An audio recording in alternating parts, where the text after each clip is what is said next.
அன்பு peppers TV நேயர்களுக்கு இனிய வணக்கம். நேயர்களை சிறகடிக்கும் மனசு என்ற இனிய நிகழ்ச்சியில் பல கருத்துக்களை நான் உங்களோட பகிர்ந்துக்கிட்டு வரேன். அந்த வகையில் நம்மளுடைய சமூக ரீதியாக நமக்கு வரக்கூடிய சில அழுத்தங்கள் அதை பற்றிலாம் கூட நம்ம பேசணும்னு நினைக்கிறேன்.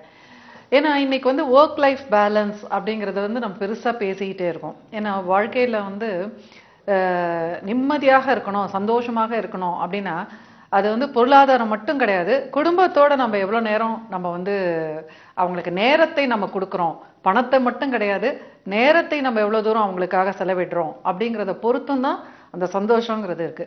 ஆனால் இன்னைக்கு இந்த நேரம் அப்படிங்கிறத கொடுக்கக்கூடிய நிலையில நம்ம எல்லாரும் இருக்கோமா அப்படின்னு பார்த்தீங்கன்னா பல பேர் நிலை ரொம்ப மோசமாக தாங்க இருக்கு. வீக்கெண்ட் அப்படிங்கிற ஒரு கலாச்சாரத்தை மேலை நாடை பார்த்து நாம் அதை கொண்டு வந்திருக்கிறதுக்கு தயாராயிட்டோம். ஆனால் பேருக்கு தான் வீக்கெண்ட் அப்படின்னு நமக்கு கொடுக்குறாங்களே தவிர அந்த நேரத்தில் கூட ஏதாவது ஒன்று வீட்டில் இருக்கோ ஏதோ ஒரு விதத்தில் ஒரு வேலை செய்துக்கிட்டே தான் இருக்காங்க. அடுத்தது பாருங்கன்னா அந்த எக்ஸ்டெண்டட் ஹவர்ஸ், அந்த ஒரு நாளோட அந்த 8 மணி நேரத்தை ஒவ்வொரு நாளைக்கு 4 மணி நேரமாக அதிகரித்து முன்னாடி ஆஃபீஸ் முடிஞ்சு 5 மணிக்கு 6 மணி கிளம்பிட்டு இருந்தவங்களாம் இன்னைக்கு 10 மணி வரைக்கும் ஆஃபீஸில் உட்கார்ற மாதிரி ஆயிடுச்சு. ஸோ இப்போ இந்த மாதிரியான ஒரு அழுத்தம் இந்த அதிகப்படியாக நேரம் அலுவலகத்தில் ஒர்க் பண்ண வேண்டிய கட்டாயம் நிஜமாவே இருக்கா இல்லையா அப்படின்னு பார்த்தீங்கன்னா இது ரொம்ப ஒரு சிக்கலான கேள்வி. இப்போ அவங்களோட ஒர்க் கான்ட்ராக்ட் படி 10லேருந்து 6 அப்படின்னு 6 மணிக்கு நீங்கள் கிளம்பலாம் அப்படின்னு ஒரு அண்டர்ஸ்டாண்டிங் இருந்தாலும் சில நேரத்தில் சில முக்கியமான பணி அப்படின்னு வரும் பொழுது அன்னைக்கு அவங்க யாராவது ஒருத்தங்க அதை வாய்ஸ் அவுட் பண்ணாங்கன்னா அவங்களுக்கு கெட்டவங்களா போயிடுவாங்க. எல்லாருக்குமே இருக்கும் அந்த அந்த ஒரு வருத்தம் எல்லாருக்குமே இருக்கும். ஆனால் அது சொல்லக்கூடிய துணிச்சல் அப்படிங்கிறது யாருக்குமே இருக்காது.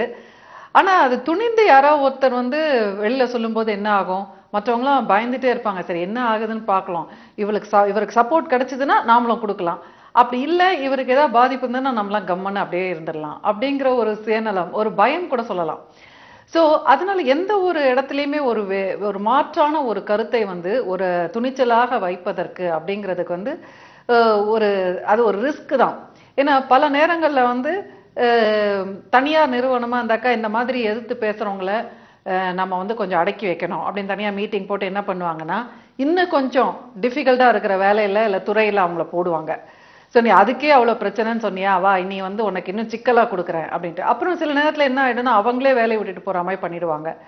ஸோ இதெல்லாம் எதுக்கு பண்ணுவாங்கன்னா அப்படி கொஞ்சம் கண்ட்ரோலே வச்சுருந்தாதான் கட்டுக்கோப்பாக அலுவலகம் நடத்த முடியும் அப்படிங்கிற ஒரு நம்பிக்கை மேலாளர்கள் இதுலேருந்து. இப்போ இதையெல்லாம் நம்ம ஏன் இந்த சிறகடிக்கும் மனசுல பேசுறோம் அப்படின்னு பாத்தீங்கன்னா இன்னைக்கு மன அழுத்தம் அப்படிங்கிறது வெறும் குடும்பத்தினால மட்டும் ஒருத்தருக்கு ஏற்படுறது கிடையாது. ஒர்க் பிளேஸ்ல கூட இந்த மாதிரியான வேறுபாடுகள் நடக்கும் பொழுது, அதாவது ட்ரீட்மெண்ட் அப்படிங்கிறது கூட ஒரு சமத்துவத்தோட இல்லாம ஒரு சில பேருக்கு அதிகப்படியான சலுகைகளும் ஒரு சில பேருக்கு நியாயமாக கிடைக்க வேண்டிய சலுகைகளும் கிடைக்காமல் போகும் பொழுது கூட அவங்களுக்குள்ள ஏன் நாங்கெல்லாம் மனுஷன் இல்லையா அப்படின்ற ஒரு கேள்வி அவங்களால சொல்லவும் முடியல, கேட்கவும் முடியல. ஸோ இதெல்லாம் இன்னமும் எல்லா இடத்துலையும் நடந்துட்டு இருக்கு. ஆனால் இன்னைக்கு சமத்துவம் பேசுற பல கட்சிகளும் பல மேடை பேச்சாளர்கள் கூட சமூக சேவகர்கள் கூட களத்துல பணியாற்றும் போது பெரியதளவுல தான் பேசுறாங்களே தவிர இந்த மாதிரியான சிறு சிறு விஷயங்கள்ல அவங்க முனைவு காட்டுறதில்லை. ஏன்னா ஆக்சுவலா பாத்தீங்கன்னா இதெல்லாம் தான் களை எடுக்கப்பட வேண்டும். இந்த இடத்துலலாம் நம்ம ஒரு சமத்துவத்தை கொண்டு வந்துட்டாலே அந்த பவர் டிஸ்டன்ஸ் அப்படிங்கிறது குறைய எல்லா இடத்துலையுமே அந்த சமத்துவம்ன்றது வந்துடும். இன்னைக்கு பாருங்க மேலை நாட்டிலலாம் பிரசிடென்ட் ஒபாமா பார்க்ல நடந்து போறாரு, ஹாய் மிஸ்டர் ஒபாமா அப்படின்னு சொல்லி ஃபேமிலி அவரை விஷ் பண்ணிட்டு போட்டோ எடுத்துக்கிறாங்க. ஸோ அதுதான் உண்மையிலேயே ஒரு சமத்துவம் அப்படிங்கிறது. கேபிட்டலிஸ்ட் கண்ட்ரின்னு நம்ம சொல்றோம், யுஎஸ்ஏ முதலாளித்துவம் கொண்ட நாடுன்னு சொல்லிட்டு நம்ம சொல்றோம். ஆனா அங்கதான் பாத்தீங்கன்னா சமத்துவம் அந்த அளவுக்கு இருக்கு. இன்னைக்கு நம்ம நாட்டுல நம்ம பல விஷயங்கள் கலாச்சாரம் சொல்லி நம்ம பெருமை பேசுறோம். ஆனா இன்னைக்கு மனிதர்கள் எல்லாம் நம்ம நாட்டுல சமமாக மதிக்கப்படுகிறார்களா அப்படின்னு பாத்தீங்கன்னா அவங்க இறந்ததுக்கு அப்புறம் அவங்களுக்கு எல்லாரும் புகழாரம் சூட்டுறாங்க. அதுக்கு மிகப்பெரிய ஒரு எக்ஸாம்பிள் பாத்தீங்கன்னா சமீபத்தில் நம்ம இழந்த அப்துல் கலாம். அவர் இருக்கிற வரைக்கும் அவருக்கு எந்த அளவுக்கு புகழ் கிடைத்ததுன்ற தெரியல. ஆனா இறந்ததுக்கு அப்புறம் பாத்தீங்கன்னா 100 மடங்கு புகழ் அவர் அடைந்து விட்டார் உலகம் எங்கும். அவருடைய புகழ் இப்ப பரவலாக எதை வச்சு பேசப்படுறதுன்னா அவரோட சிம்பிளிசிட்டி. அவர் மனிதர்களோட மனிதர்களாக தரையில் உட்கார்ந்து சாப்பிட்டார், எல்லாரோடையும் சமபந்தி சாப்பிட்டார். அவர்கிட்ட ஒரு 3 பேண்ட்ஸ் தான் வந்தது, 4 ஷர்ட்ஸ்லாம் வந்தது. இதையெல்லாம் வந்து இப்ப புகழறாங்க பல பேரு. ஆனா அவர் வாழும்போது எந்த அளவுக்கு அதையெல்லாம் வந்து கடைபிடித்தார்கள், எந்த அளவுக்கு அப்ரிஷியேட் பண்ணாங்க அப்படிங்கறத வந்து நம்ம யோசிக்க வேண்டியதா இருக்கு. ஏன்னா இன்னைக்கு காலகட்டத்துல அந்த என்டைட்டில்மெண்ட் அப்படிங்கிறது வந்து நம்ம நாட்டுல ரொம்ப இருக்கு. ஒரு மேலாளர் அப்படின்னாக்கா அவருக்கு ஒரு ஸ்பெஷலான ஒரு சில சலுகைகள், அவரோட டீம்லயே இருக்கக்கூடிய ஒரு எக்ஸிகியூட்டிவ் லெவல்ல இருக்கக்கூடிய ஒரு ஆள்னா அவங்களுக்கு வேற விதமான ஒரு சலுகைகள் அப்படிங்கிற மாதிரிலாம் நிறைய டிஃபரன்சியேஷன் நடக்குது. அந்த பவர் டிஸ்டன்ஸ் அப்படிங்கிறது ரொம்ப இருக்கிறதுனால என்ன ஆகுதுன்னா அந்த டீமா ஒர்க் பண்ற இடத்துல எல்லாம் பல சிக்கல் வருது. இன்டர்பர்சனல் ரிலேஷன்ஷிப்ஸ்ல பல விதமான மன அழுத்தம் தனிநபர்களுக்கு ஏற்படுது. ஸோ இதுக்கெல்லாம் எளிதாக தீர்வு என்ன அப்படின்னு பார்த்தீங்கன்னா, ரொம்ப இதுக்கு பெரிய ஒரு மேனேஜ்மெண்ட் படிக்க வேணாங்க, இதுக்கெல்லாம் ஹார்வர்ட்ல போய் படிக்கணும்னு கிடையாது, பெரிய உளவியல் படிக்கணும்லாம் கிடையாது. எல்லாருமே மனிதர்கள். அவங்க 1,00,000 ரூபாய் சம்பளம் வாங்கினாலும் சரி, 6,000 ரூபாய் சம்பளம் வாங்கினாலும் சரி, ஒரு டீம்ல ஒரு 10 பேர் ஒர்க் பண்றாங்கன்னா அந்த 10 பேருமே மனிதர்கள் தான்.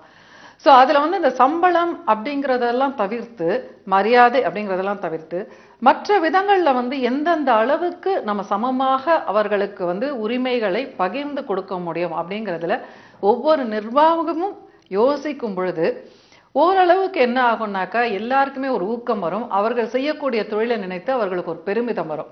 இன்னைக்கு என்ன பட்டறிவு பயிற்சிக்கு பல நிறுவனத்துல கூப்பிடுவாங்க, டீம் பில்டிங்க்கு, இன்டர்பர்சனல் ஸ்கில்ஸ்க்கு, மோட்டிவேஷன்ஸ்க்கு, இதுக்கெல்லாம் வந்து பயிற்சி கொடுங்க அப்படின்னுட்டு.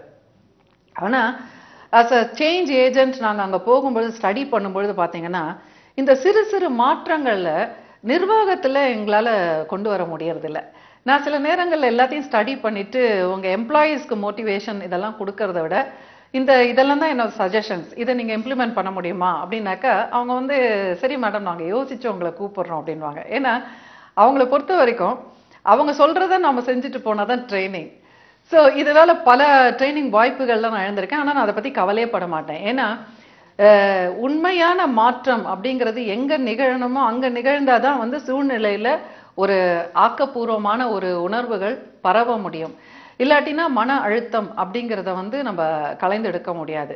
அந்த வகையில ஒரு பேராசை அப்படிங்கிறது வந்து எந்த இடத்துல இருந்தாலும் அதை வந்து தவிர்க்கப்படணும். ஒரு நியாயமான மனிதாபிமானம் மிக்க ஒரு உணர்வுகள் வந்து மேலோங்க வேண்டும். அதற்கு வந்து நம்ம ஒவ்வொருத்தருமே நம்ம அதுல வந்து ரொம்ப நியாயமாக பார்க்கணும் அப்படிங்கிறது தான் என்னுடைய கருத்து. அதை நான் இன்னைக்கு பதிவு செய்யணும்னு நினைச்சேன். அதை தான் உங்ககிட்ட பகிர்ந்துகிட்டேன். ஏன்னா இந்த மாதிரி நம்ம நடக்கும்பொழுது என்ன ஆகும்னா அதே டிரான்சென்ட் ஆகி போய் குடும்பத்திலயும் நம்ம என்ன பண்ணுவோம், குடும்ப தலைவராக இருக்கும் பொழுது அந்த என்டைட்டில்மெண்ட் அப்படிங்கிறது இல்லாம நம்மளுடைய மனைவி மக்கள் அப்படிங்கிறத சமமாக கவனிப்போம். சரி நேயர்களே, மேலும் பல கருத்துகள் உங்களோட பகிர்ந்துக்கணும். மீண்டும் சந்திப்போம். நன்றி, வணக்கம்.